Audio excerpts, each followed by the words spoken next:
इरफान साहब खुला के पेपर्स तैयार करवा लेते हैं और आयरा से कहते हैं, बेटा इन पर साइन कर दो ताकि तुम्हारी इस इंसान से हमेशा के लिए जान छूट जाए। ये सुनकर आयरा घबरा जाती है और कहती है, बाबा इतनी जल्दी क्या है। लेकिन इरफान साहब सख्ती से कहते हैं कि अब बहुत हो गया, अगर तुमने उसे और मौका दिया तो तुम अपने बाप को खो दोगी। ये सुनकर आयरा डर जाती है और मजबूरी में पेपर्स पर साइन कर देती है। इरफान साहब वो पेपर्स कामयार तक पहुंचा देते हैं। खुला के कागज़ देखकर कामयार के पैरों तले ज़मीन निकल जाती है। वो अपनी दादी के पास जाकर टूट जाता है और कहता है, दादी आयरा मुझसे खुला लेना चाहती है, मैंने सब कुछ बर्बाद कर दिया। दादी उसे समझाती हैं कि अभी भी वक्त है, एक बार फिर जाकर आयरा से बात करो, शायद वो अपना फैसला बदल ले।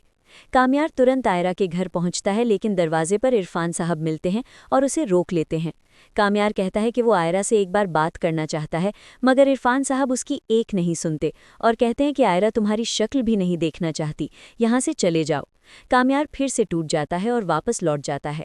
रास्ते में उसका खतरनाक एक्सीडेंट हो जाता है और उसकी हालत बहुत ख़राब हो जाती है। कुछ लोग उसे हॉस्पिटल पहुंचाते हैं, जहां उसके माँ बाप भी आ जाते हैं। डॉक्टर बताते हैं कि उसकी हालत नाजुक है और अभी तक उसे होश नहीं आया। दूसरी तरफ आयरा इस इंतज़ार में होती है कि शायद कामयार उससे मिलने आए, लेकिन जब वो नहीं आता तो वो बहुत उदास हो जाती है। इरफान साहब उसे सच्चाई नहीं बताते और कहते हैं कि उसे तुम्हारी कोई परवाह नहीं है, बेहतर है तुम भी उसे भूल जाओ और कुछ समय के लिए यहाँ से चली जाओ। उधर कामयार को होश आ जाता है और वो सबसे पहले आयरा का नाम लेता है। डॉक्टर उसके घर वालों से कहते हैं कि वो आयरा से मिलना चाहता है। नफीसा और सुहेल तुरंत आयरा को लेने उसके घर पहुंचते हैं। जब आयरा उन्हें देखती है तो हैरान हो जाती है। वे कहते हैं कि कामयार को तुम्हारी बहुत ज़रूरत है, वो हॉस्पिटल में ज़िंदगी और मौत की जंग लड़ रहा है।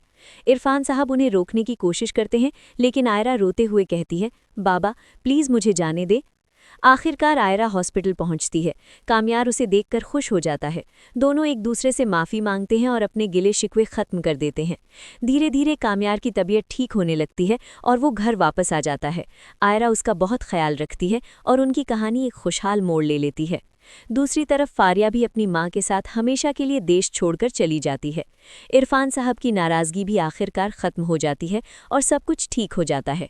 इस तरह कहानी एक हैप्पी एंडिंग की तरफ बढ़ती है। अब आपको क्या लगता है, क्या ऐसा ही होगा? अपनी राय कमेंट्स में ज़रूर बताएं और वीडियो पसंद आई हो तो लाइक और चैनल को सब्सक्राइब करना मत भूलिए।